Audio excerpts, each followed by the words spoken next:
Absolutamente. Y luego Schwarzenegger. He leído que en realidad se odiaban por un tiempo. Bueno, éramos muy competitivos. Sí. Creo que odio es una buena palabra. Él entraba en la habitación y yo lo odiaba. Pensaba, ¿dame un respiro con esto? A los 79 años, Sylvester Stallone nombra a los actores que más odia en el mundo, desde Arnold Schwarzenegger, que lo ridiculizaba y humillaba durante las ceremonias de premios, hasta Irwin Winkler, quien según él, robó su legado de Rocky. No puedes hacer las paces. Quiero decir, seamos realistas. No puedes hacer las paces cuando alguien ha sido tan nefasto, en mi opinión. Tan horrible, dice Stallone. Cuando Francis Ford Coppola lo invitó a audicionar para Apocalypse Now y luego lo hizo esperar 5 horas, Stallone explotó. Coppola lo llamó desenfrenado. Se volvió loco. Lanzó un Oscar por la ventana. Estaba fuera de su mente porque aplasté su pastel de gelatina. Estos son los actores que Stallone odia más que a nadie, y todo comenzó con el hombre que le robó todo, Irwin Winkler. Ningún odio en la vida de Stallone ha sido más largo o profundo que su ira hacia Winkler, el productor que le dio su gran oportunidad y luego, en su opinión, le robó todo su legado. No se trata solo de un conflicto de negocios. Es una traición que llega al núcleo de lo que Stallone cree que merece por haber creado a Rocky Balboa. La relación comenzó en 1975, cuando Stallone era un actor en apuros que había escrito un guión sobre un boxeador de poca monta que tenía la oportunidad de pelear por el campeonato mundial de peso pesado. Rocky era profundamente personal para Stallone. Lo escribió en 3 días y medio, vertiendo sus propias experiencias de rechazo y determinación en cada página. Cuando presentó el guión por Hollywood, la mayoría de los estudios se interesaron en la historia, pero no en Stallone como protagonista. Irwin Winkler y Robert Chartoff fueron diferentes. Creyeron en la visión de Stallone y convencieron a United Artists de permitirle protagonizar su propio guión. La película se realizó con poco más de $1 millón, con Winkler y Chartoff literalmente hipotecando sus casas para asegurar la financiación. Cuando Rocky se convirtió en un éxito masivo, recaudando $225 millones en todo el mundo y ganando 3 premios de la Academia, debería haber sido el comienzo de una hermosa asociación. En cambio, se convirtió en la fuente del resentimiento más profundo de Stallone. A pesar de haber escrito el guión y protagonizado la película, Stallone descubrió que no tenía derechos sobre el personaje que había creado. Winkler y Chartoff tenían control total sobre Rocky Balboa, su historia, su imagen, su futuro. Cada secuela, cada spin-off, cada acuerdo de licencias requería su aprobación. Stallone no tenía participación más allá de sus honorarios como actor y guionista. No puedes hacer las paces. Quiero decir, seamos realistas. No puedes hacer las paces cuando alguien ha sido tan nefasto, en mi opinión. Tan horrible. La palabra nefasto encierra décadas de ira acumulada. Para Stallone, no se trataba solo de dinero, sino de legado. Había creado a Rocky a partir de sus propias experiencias de vida, sus luchas y sus sueños de triunfar contra todas las probabilidades. Ver que alguien más controlara a su personaje era como ver a sus propios hijos siendo criados por extraños. A medida que la franquicia Rocky se expandió durante los años 80 y 90, el resentimiento de Stallone creció.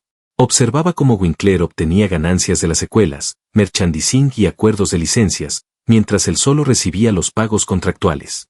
Cuando Stallone intentó negociar los derechos de propiedad antes de Rocky IV, le dijeron de manera directa, ya te pagaron, ¿de qué te quejas? Para obtener los derechos, nunca había escuchado algo así en mi vida. Spielberg no tiene los derechos de E.T. En otras palabras, el estudio lo posee. ¿Cómo consiguió eso? No lo sé.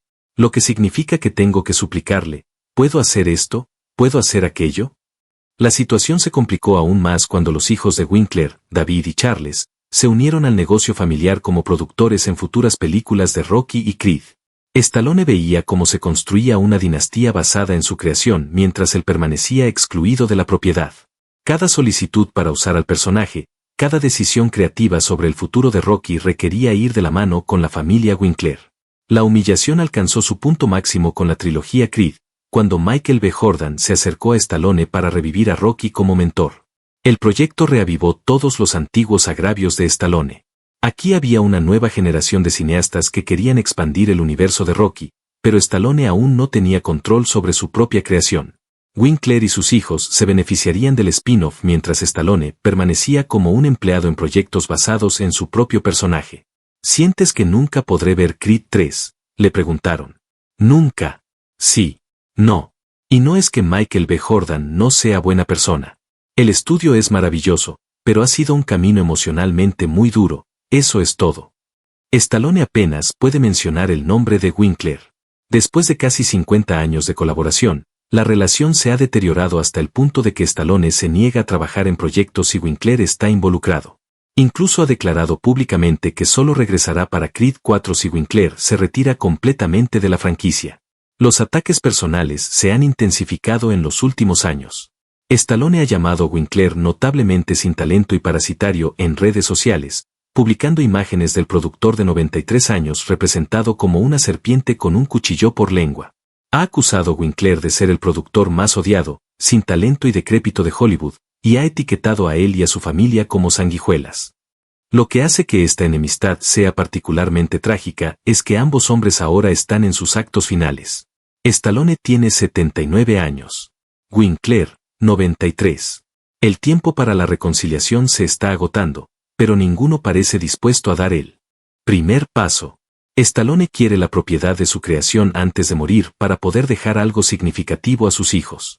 Winkler, quien arriesgó su propia casa para financiar el Rocky original, cree que ha ganado su participación en la franquicia.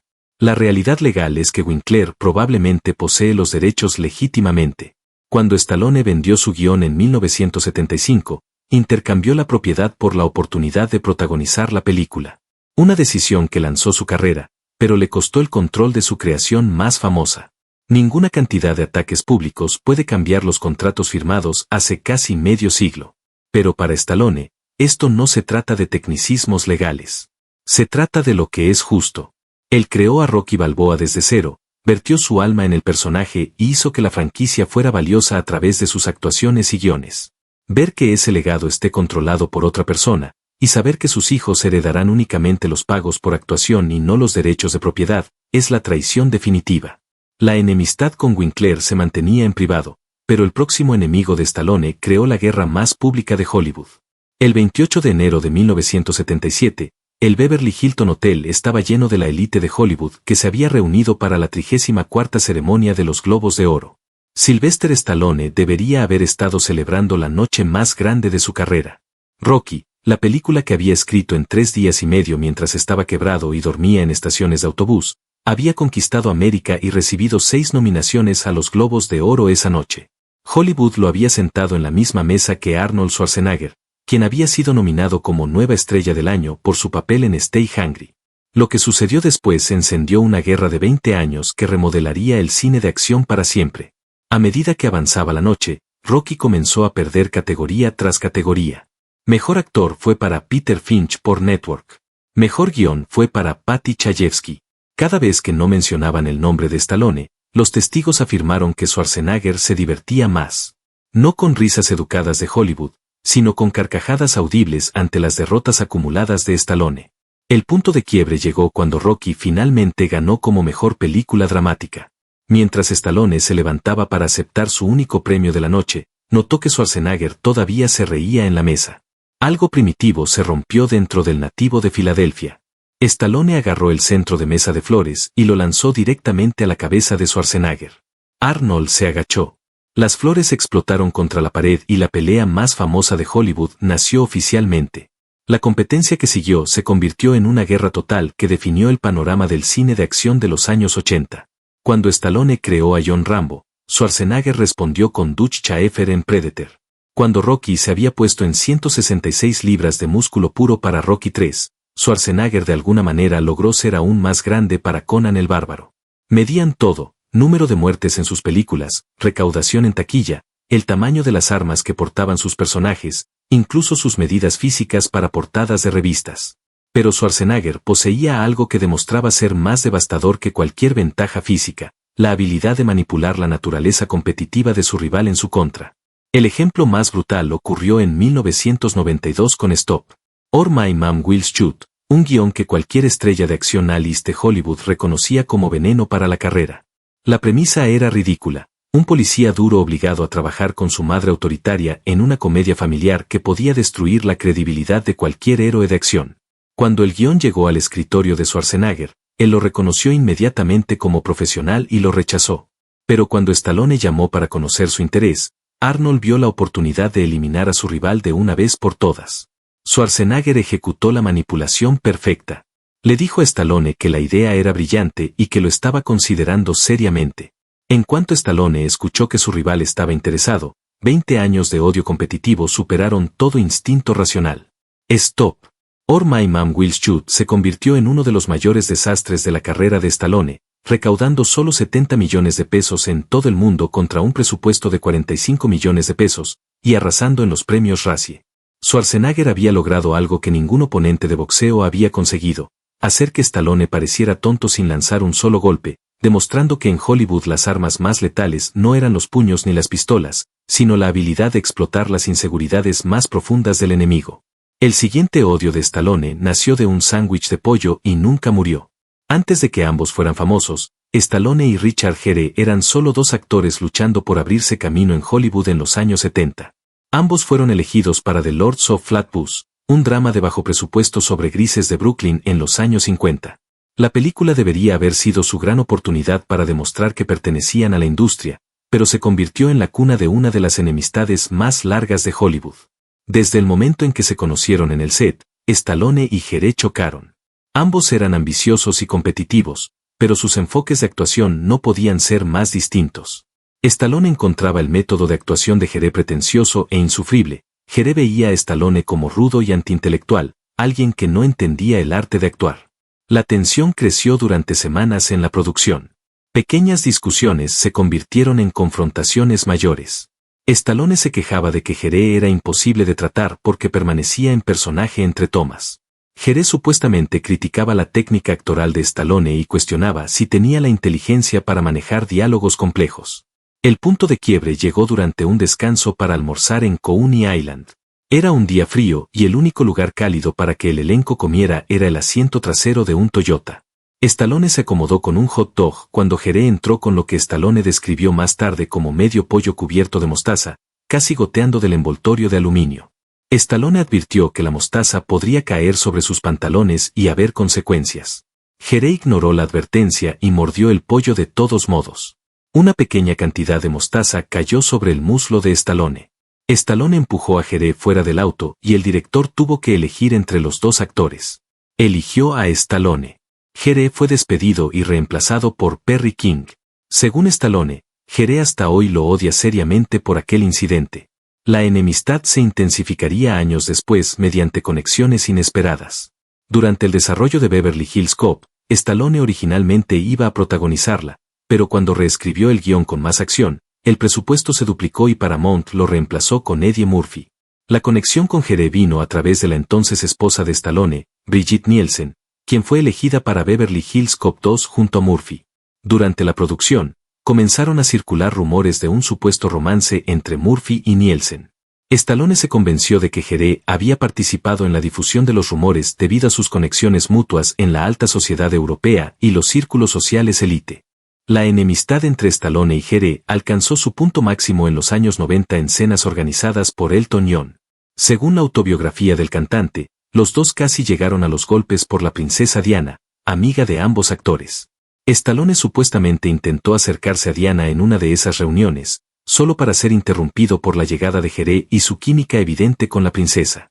La confrontación fue tan intensa que Stallone salió furioso de la fiesta, dejando un comentario final que se volvió legendario: si la hubiera querido, me la habría llevado. A diferencia de sus enemistades con Schwarzenegger y Lundgren, el odio de Stallone hacia Gere nunca evolucionó hacia respeto mutuo ni colaboración eventual.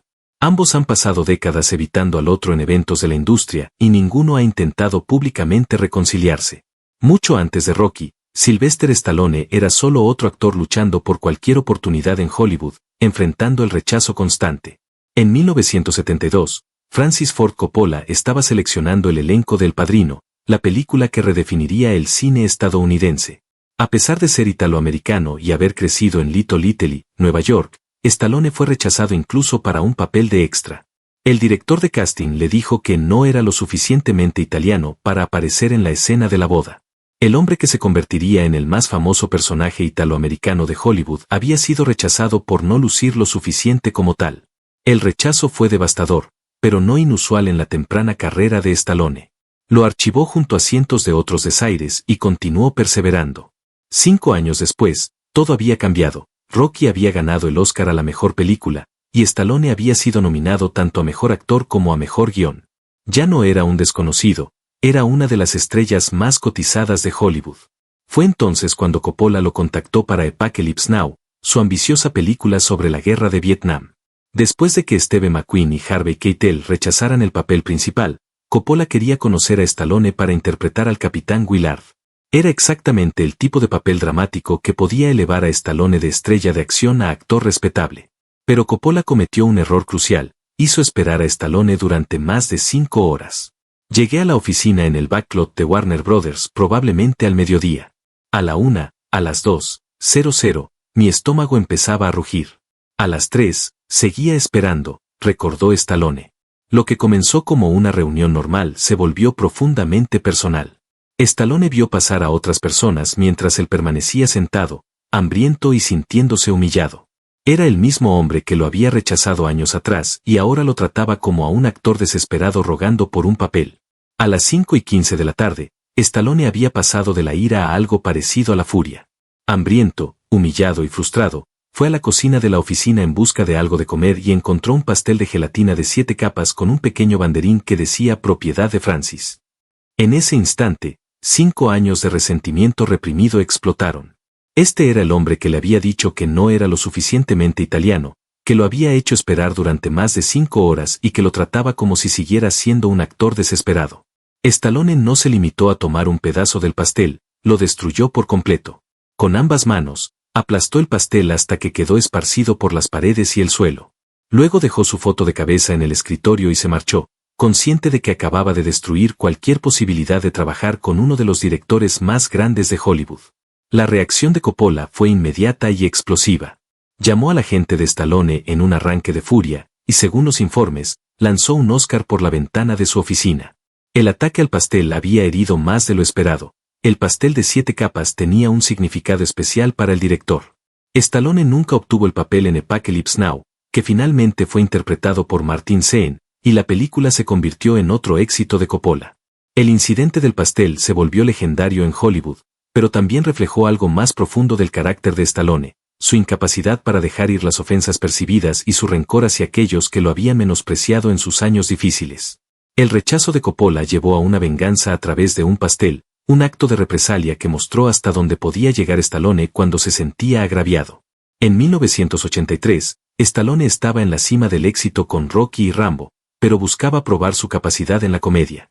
Cuando el guión de Beverly Hills Cop llegó a su escritorio, parecía la oportunidad perfecta, una comedia de acción que podía mostrar su versatilidad mientras permanecía en su zona de confort. La idea original era brillante, un policía de Detroit callejero viajando a Beverly Hills para investigar un caso. La historia del choque entre la rudeza obrera y el glamour de Beverly Hills se escribía sola.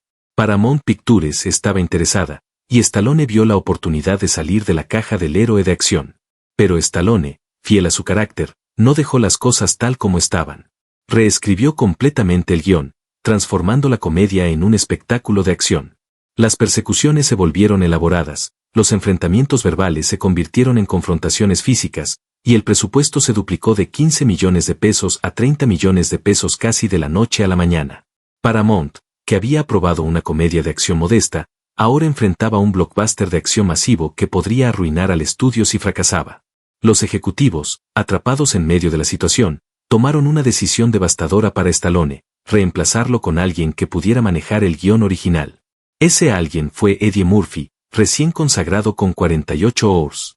Murphy era joven, asequible y entendía que la fortaleza de la película estaba en la comedia, no en la acción. Lo doloroso para Stallone no fue solo perder el papel, sino como la industria y los medios narraron su salida. La historia se centró en sus limitaciones como actor, presentándolo como un estereotipo de héroe musculoso incapaz de adaptarse a la comedia. La prensa reforzó esta narrativa, mientras Murphy se convertía en un genio cómico que demostraba que los actores afroamericanos podían liderar comedias de gran estudio. El impacto en Stallone fue profundo, siempre se había visto como un actor completo, capaz de manejar cualquier género. La pérdida de Beverly Hills Cop y el éxito de Murphy reforzaron cada crítica que lo etiquetaba como un actor de acción unidimensional. La comparación lo hizo cuestionar todo sobre sí mismo, viendo su fracaso en la comedia mientras Murphy triunfaba con la misma premisa.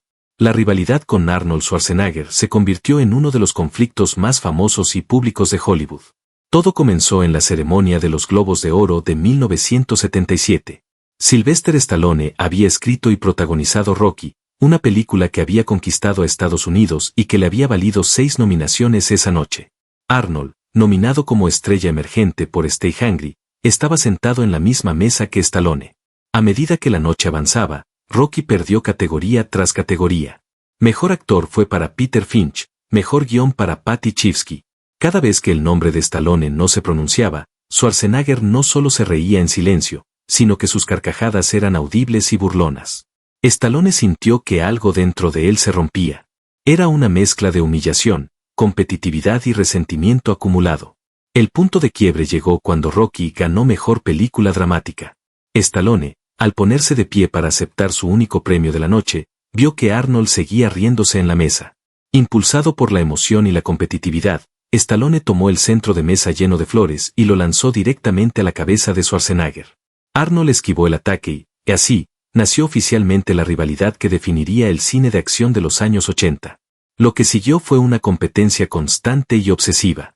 Stallone y Schwarzenegger midieron todo: recuento de víctimas en sus películas, ingresos en taquilla, tamaño de armas, peso corporal, hasta las medidas físicas para portadas de revistas.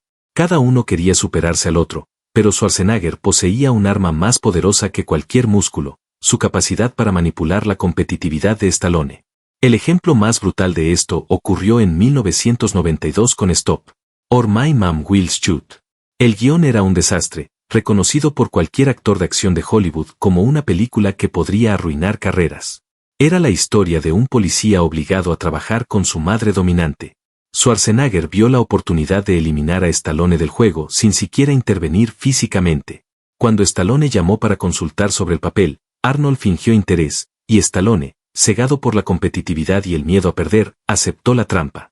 La película terminó siendo un fracaso total: 70 millones de pesos de recaudación mundial con un presupuesto de 45 millones de pesos y arrasando en los Razzie Awards. Schwarzenegger había logrado algo que ningún oponente de boxeo podría: humillar a Stallone sin mover un dedo. Stallone aprendió por las malas que en Hollywood, la guerra más letal no se libra con puños, sino con astucia, manipulación y explotación de las inseguridades. Pero la lista de enemigos de Stallone no se limitaba a actores poderosos como Schwarzenegger. Richard Gere fue otra fuente de odio, que comenzó durante el rodaje de The Lords of Flatbush. Desde el primer encuentro, Stallone encontró pretencioso y arrogante el método de actuación de Gere. Cada pequeño conflicto se intensificaba, hasta un incidente que involucró un sándwich de pollo y mostaza que terminó con Stallone empujando a Gere fuera del auto durante un descanso de rodaje. Años después, la enemistad resurgió en la industria a través de vínculos indirectos, como los rumores de romance durante la filmación de Beverly Hills Cop 2 y encuentros en fiestas con Elton John. La disputa con Gere nunca evolucionó hacia respeto mutuo o reconciliación. Representaba todo lo que Stallone despreciaba de Hollywood: la arrogancia, la superioridad intelectual y la facilidad con que otros lograban oportunidades que él había luchado por obtener. Finalmente, Stallone también tuvo conflictos con Francis Ford Coppola, quien lo rechazó inicialmente para The Godfather y luego lo humilló durante la audición para Apocalypse Now, obligándolo a esperar 5 horas.